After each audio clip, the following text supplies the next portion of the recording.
Halo semuanya, coba deh bayangin sejenak hamparan bintang yang luas banget di atas sana. Sejak zaman dulu, kita sebagai manusia tuh selalu menatap ke atas. Iya kan? Mencari tahu gimana sih cara kerja alam semesta ini buat narik keberhasilan ke hidup kita. Nah, hari ini kita bakal ngebahas sebuah uraian yang benar-benar menarik. Kita bakal membedah kerangka pemikiran dari Rushdin yang ngegabungin fenomena manifestasi modern dengan keyakinan spiritual. Benar-benar sebuah cara pandang yang luar biasa tentang gimana law of attraction ini bekerja kalau dilihat dari kacamata iman dan teologi. Udah siap? Yuk kita mulai. Tapi, sebelum kita masuk lebih dalam, coba deh tarik mundur ke tahun 2007. Waktu itu, ada seorang mahasiswa rantau yang uangnya pas-pasan banget.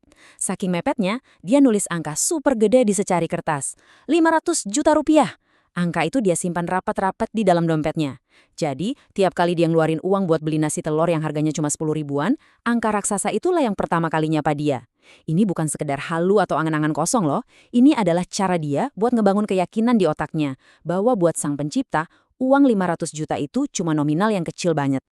Terus, mungkin kamu nanya, emangnya beneran bisa secari kertas doang menarik rezeki segede itu?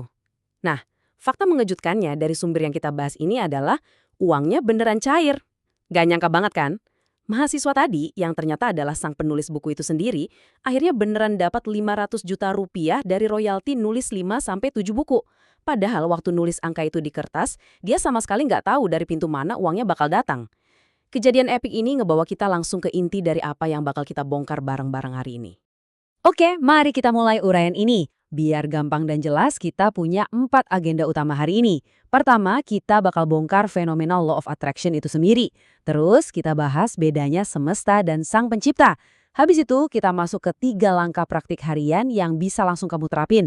Dan ditutup sama gimana caranya bangkit dengan efek duha.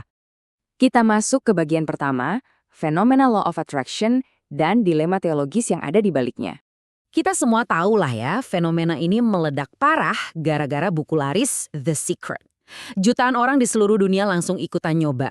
Tapi buat umat Islam, ini ternyata mengasih semacam dilema teologis yang cukup serius.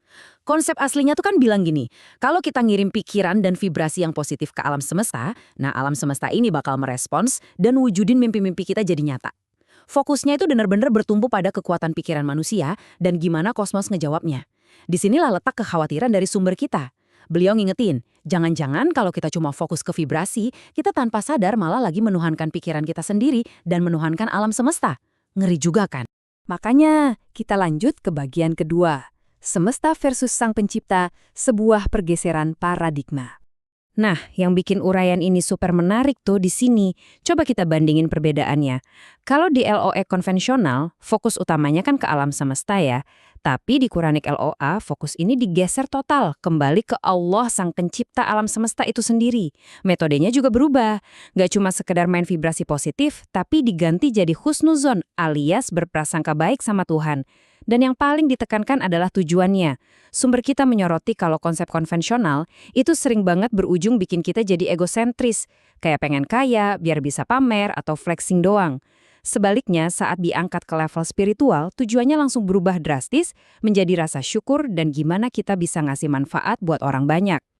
Ada satu poin krusial dari sumber kita yang benar-benar matahin pola pikir lama kita. Dengerin baik-baik kalimat ini. Kita bukan magnet rezeki. Rezeki sudah dijamin Allah. Jelek banget kan? Penulisnya negesin kalau kita ini sebagai manusia nggak punya kekuatan magis buat narik kekayaan, cuma modal ego kita doang. Kenapa? Karena rezeki setiap makhluk di bumi itu udah ada yang menjamin secara mutlak. Jadi tugas kita tuh bukan repot-repot sok jadi magnet, tapi gimana caranya kita menyelaraskan keyakinan dan prasangka kita langsung kepada zat yang menjadi penjamin rezeki tersebut. Biar lebih gampang ngebayanginnya, sumber kita menceritakan kembali kisah Nabi Ibrahim yang sangat luar biasa. Gini, alam semesta tuh kan aslinya berjalan pakai hukum alam atau sunatullah. Contohnya api. Sifat bawaannya ya panas dan pasti membakar. Tapi, waktu Nabi Ibrahim dilemparkan ke dalam kobaran api yang gede banget, beliau tetap menjaga husnuzon atau prasangka baiknya ke Tuhan secara mutlak. Terus apa yang terjadi? Tuhan nggak ngerubah fisik Nabi Ibrahim, tapi Tuhan langsung berbicara dan memerintahkan api tersebut buat jadi dingin. Jadi kelihatan jelas banget ya di sini, alam semesta merespons itu bukan karena vibrasi dari Nabi Ibrahim ke arah apinya, tapi karena ada intervensi langsung dari sang pencipta gara-gara prasangka baik hambanya. Oke, teori emang penting, tapi pemahaman aja kan nggak cukup.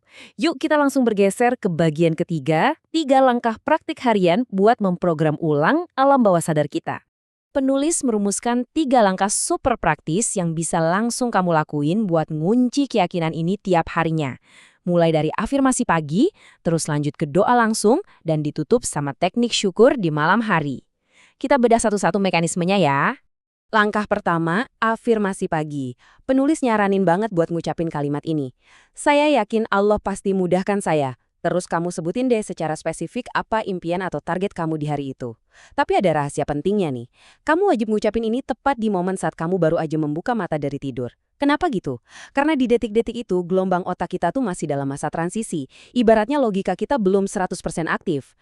Kalau kita berafirmasi pas udah sadar penuh, logika kita mungkin bakal gampang nolak dan meragukannya. Tapi dengan ngelakuinnya pas masih setengah sadar, rasa kepasrahan ini bisa langsung tembus dan tertanam kuat di alam bawah sadar tanpa perlawanan sedikit pun. Nah, langkah kedua ini bakal ngubah cara kita berdoa selama ini. Jujur aja, kita sering banget berdoa pakai kalimat yang puitis tapi sayangnya pasif. Kayak, "Ya Allah, berikanlah rezeki jika Engkau menghendaki."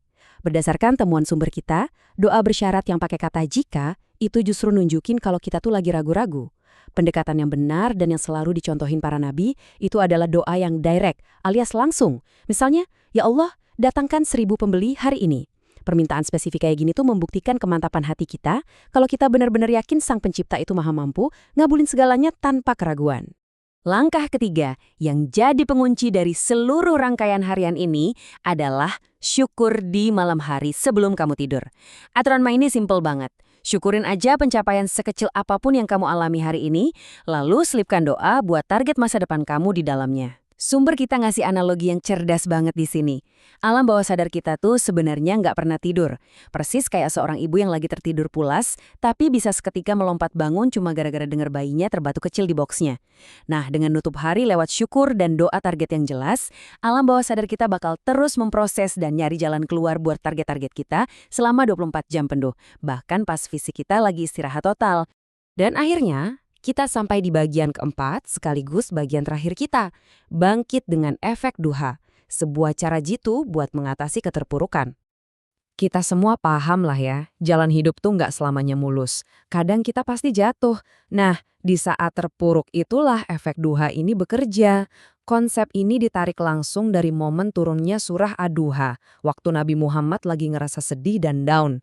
Menariknya, metode ini sama sekali nggak nyuruh kita buat berhenti melihat ke masa lalu. Malah sebaliknya, kamu justru diminta buat nginget lagi memori-memori manis saat kamu sukses atau ditolong Tuhan sebelumnya. Kenangan indah itu pelan-pelan bakal numbuhin rasa syukur yang ujung-ujungnya secara otomatis dorong kita buat ngevaluasi diri lewat istighfar. Penulis mengklaim, dengan ngelewatin proses ini, kamu bisa memulihkan kembali motivasi kamu cuma dalam hitungan 1-2 jam aja. Nggak perlu lagi ngerasa hancur berhari-hari. Sebagai penutup uraian kita hari ini, saya mau ninggalin kamu dengan satu pemikiran yang cukup provokatif buat direnungin.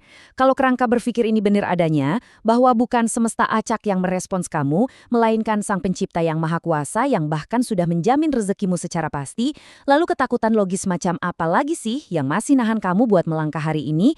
Yuk, coba mulai program keyakinan kamu besok pagi pas baru bangun prasangka baik secara mutlak, dan mari kita lihat sama-sama gimana alam semesta ini bakal digerakkan khusus buat bantu kamu.